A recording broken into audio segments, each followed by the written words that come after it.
Chapter 3 of Pierott, Dog of Belgium, by Walter Alden Dyer. This recording is in the public domain.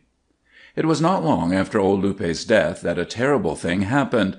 Père Jean came in one afternoon with a piece of yellow paper, which he and Mère Marie and Grand-Père studied very gravely for a long time.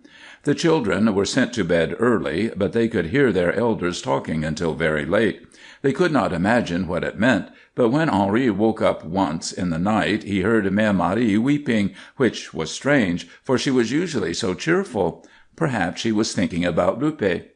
In Brussels there seemed to be more excitement than usual, and nearly every one bought papers of the pretty newsgirls at the corner. All were serious-looking, and many appeared to be frightened. Also, there were soldiers marching through the streets, which was a grand sight to Henri.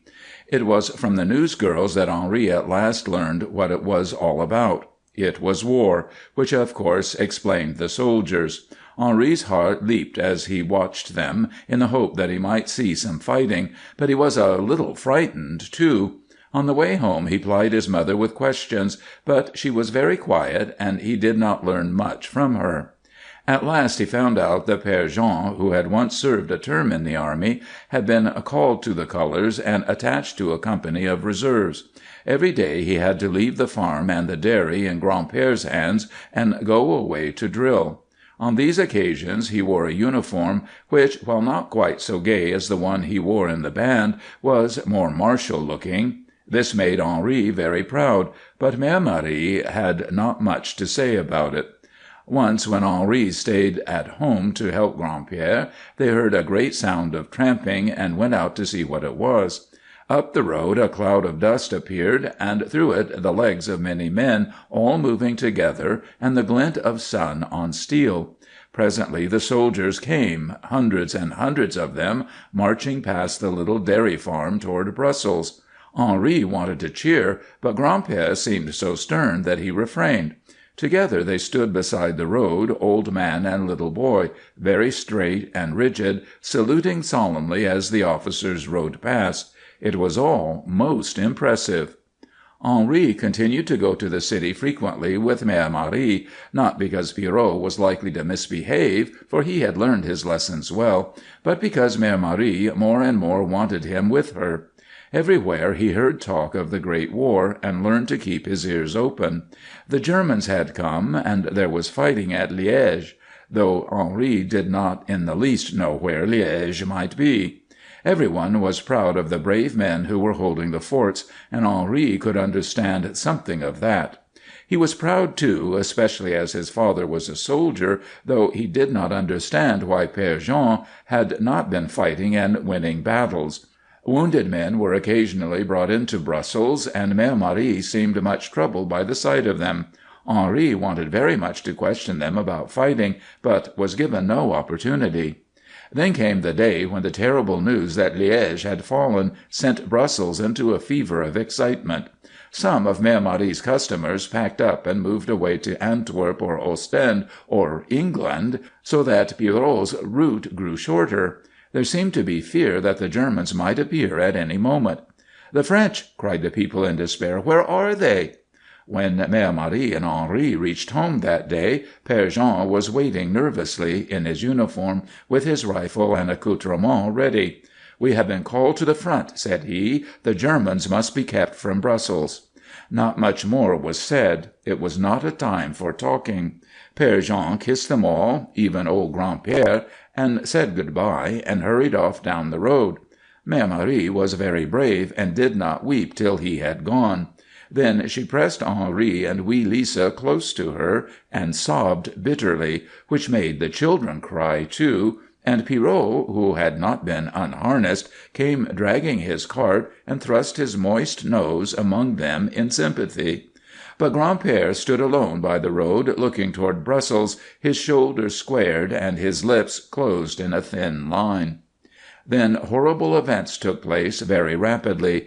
The Belgians could not hold back the Germans, and Père Jean and the rest were forced to fall back to Antwerp.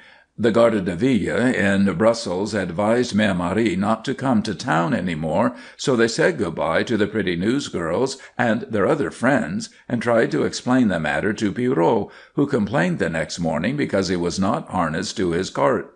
That is why they were not in town when the news came that Louvain had been destroyed and many peaceful people who were not soldiers at all had been shot. But the news was not long in reaching the dairy farm, and Mère Marie turned very white. Some of their neighbors packed up their belongings and drove away, but Gran'père and Mère Marie did not know where to go, so they stayed at home. 3 Belgian soldiers came and drove off Medard and all the cows except one spotted heifer, and gave Mère Marie a receipt, saying that she would be paid some time. They all knew the Germans would soon be there, so it didn't matter much, and with only 1 cow to milk and no trip to make to town, there was less work to do.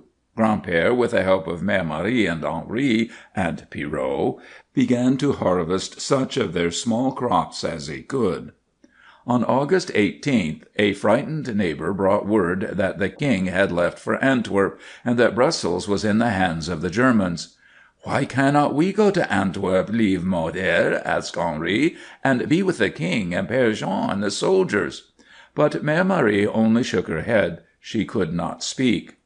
Of all this Pierrot understood but little. He only knew that he missed the pleasant clatter of the milk cart at his heels, and the shade of the lime trees on the Avenue Louise, and all the interesting sounds and smells of the city, and the sweet laughter of les petits marchands de journaux.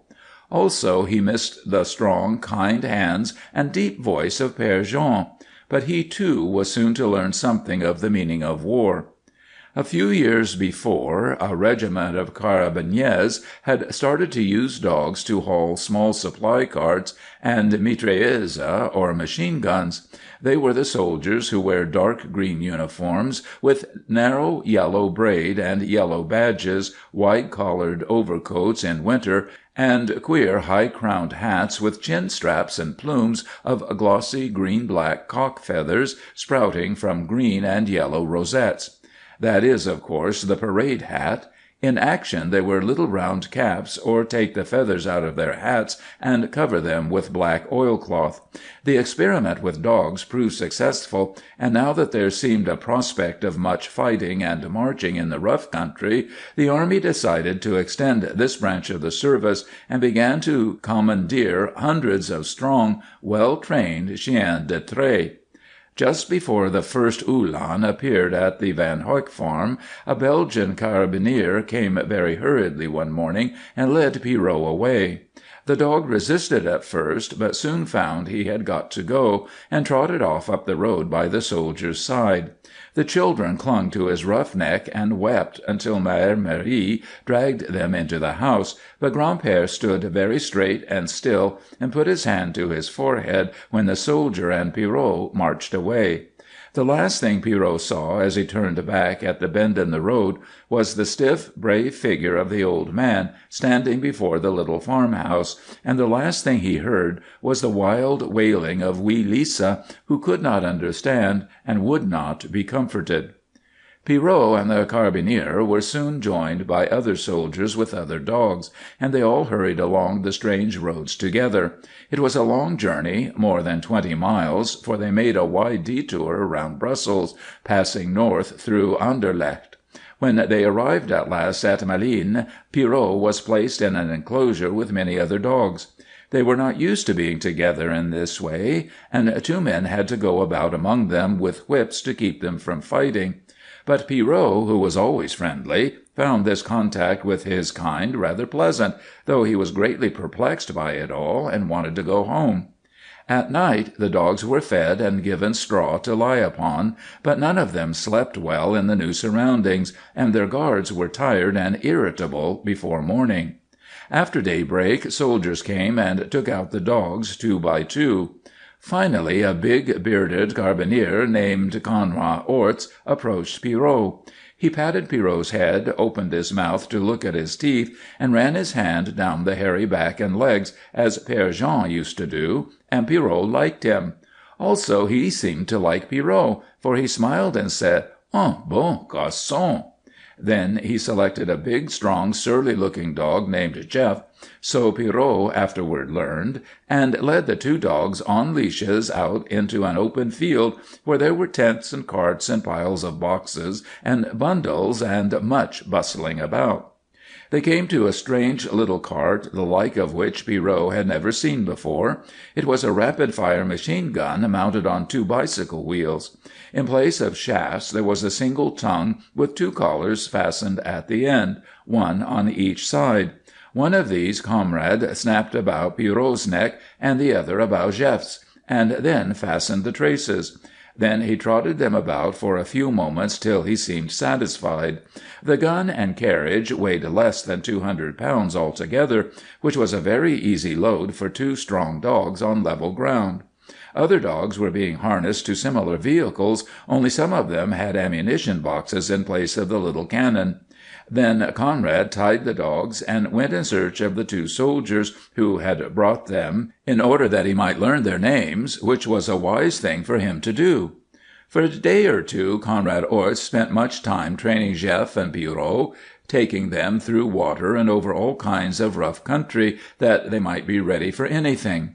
Commands in the Belgian army are given mostly in French, which was strange to Pierrot, for Grand-père and Père Jean had taught him Flemish words. So he had to learn the meaning of such commands as "Halte là," "Marche," and "Va vite."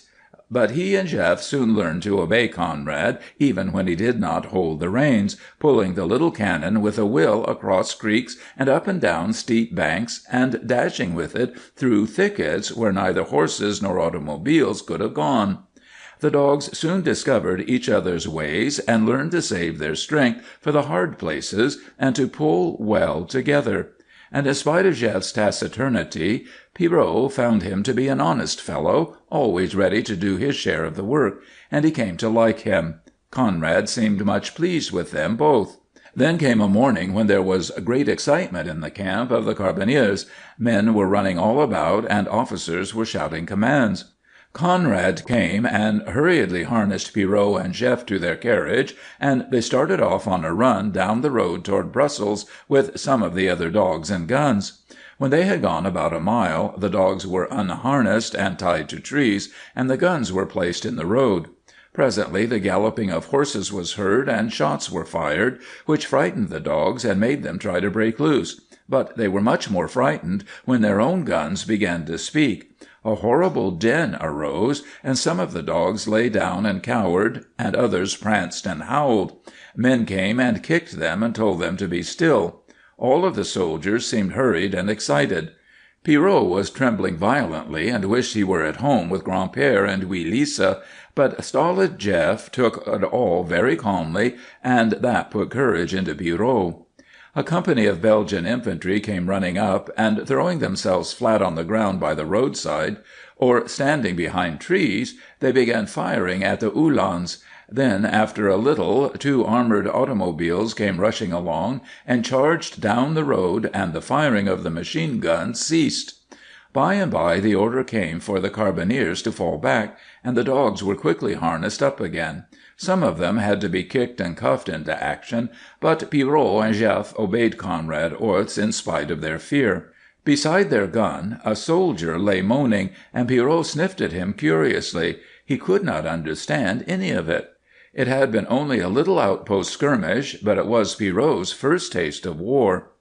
There followed many days of this sort of thing. Sometimes there were skirmishes, sometimes false alarms, but the dogs never knew when they might be called upon to run into action with their little cannon. Day or night, it was always the same, and it was fortunate for them that they learned to snatch such moments for rest and sleep as were offered. And dinner time became a very irregular affair. It was all quite different from the orderly course of a cart dog's life in Brussels, but gradually they learned to know what was expected of them and responded willingly. In fact, there was an excitement about it which kept them constantly keyed up and eager. They got used to the smell of powder and the sound of firing, too, and Pierrot did not tremble any more. In the main, Conrad was kind, though frequently hurried and a little rough, and there were never sweetmeats any more, nor caresses. It was all very hard to understand. 2 or 3 times the camp was moved, and finally they withdrew to the circle of the Antwerp forts. And then once more Pierrot heard the sounds and sniffed the smells of a city. Conrad hitched his dogs one day to a supply cart and took them into town. Here, again, Pierrot trotted along paved streets between high buildings, and once his sharp ear caught the sound of milk cans rattling over paving stones. It made him feel very homesick. On their way back they had to wait for a long column of soldiers to march past. They looked tired and dusty, and the tramp, tramp of their feet sounded strange in Pierrot's ears. Suddenly his eye was caught by a face he thought he knew. Could it be Père Jean? Perhaps he had come to take him home. Pierrot sniffed, but in the strong man-smell of the marching troops he detected no familiar scent. He barked with all his might. "Here I am, Père Jean, here I am!" But Conrad bade him be still, and the soldier in the line kept his eyes fixed sternly ahead and marched on without turning. So Pierrot must have been mistaken. It made him very unhappy, and he whined in a low, whistling tone till the column passed and Conrad started on again. There came a day when a fiercer battle took place than any Pierrot had yet been engaged in. The Germans had spread out their forces until they were very near to the Antwerp forts, and there was need of an action in force to drive them back again. Many soldiers were ordered hastily to the front, galloping dragoons, close ranks of infantry, and horse-drawn field guns. When the command came to the carbineers, the machine-gun battery was ready, and the dogs waiting in their harnesses, and they started off at a run down the road. After they had gone about a mile, an officer came galloping up and sent them off to the left around a little wood, in which a battalion of infantry was in action. The rattle of their rifles made an incessant din, and now and then shrapnel shrieked overhead, and shells exploded in the soft earth or among the trees. The men urged their dogs to greater efforts, and they tore over the rough ground, dragging their guns and wagons in and out of gullies and through underbrush at a mad pace. As they skirted the wood, they came into full view of a gray German column making its way slowly around the flank of the Belgians. The carbineers quickly deployed, falling on their faces behind any bush or hillock they could find, and opened fire. But the men in charge of the batteries could not hide. They must get their guns into action and take their chances. There was no time to unharness the dogs, so they were turned about and were obliged to stand facing away from the tumult of battle as the machine guns began to rattle directly behind them. It was very hard to bear, and some of them might have broken and run but for a half-dozen men who had been told off to squat by the dogs' heads and hold them steady. Bullets began to whistle about their ears and go plop, plop into the ground about them. Now and then a man fell silently or with a sharp cry, and over on the right Pierrot heard a dog's sharp yelp of anguish. Behind him Conrad Orts grunted and breathed through his teeth as he desperately worked his gun. Suddenly one of the men at the dogs' heads grasped his throat, uttered a rattling moan, and fell over in the grass, and 2 of the dogs started wildly off, their gun bumping and careening behind them. Other dogs reared and snarled, and it was all the men could do to prevent a stampede. A panic seized Pierrot and the desire for swift flight, but Conrad turned about for a moment, crying, "Steady, boys, steady!" Stolid old Jeff growled in his throat, and Pierrot stood firm. The fire of the machine guns had checked the advancing Germans, and the carbineers began to dart ahead from hillock to hillock, continuing their fire. At length the Germans withdrew, and the battle center shifted. The carbineers were recalled and fell in with their battery behind the trees to catch their breath. Just as they were turning, a speeding bullet caught a spotted young dog that Pierrot had become acquainted with. He was trotting close by with his mate and their gun, and with a cry of pain and terror he leaped into the air and fell at Pierrot's feet, the red blood spurting from his shoulder. In terrified amazement Pierrot stopped short and sniffed at his fallen comrade. Then Conrad urged him on again, while the men cut the dead dog from the traces. For the carbineers the battle was over for that day, but Pierrot had looked upon his dead, and he began to understand. CHAPTER IV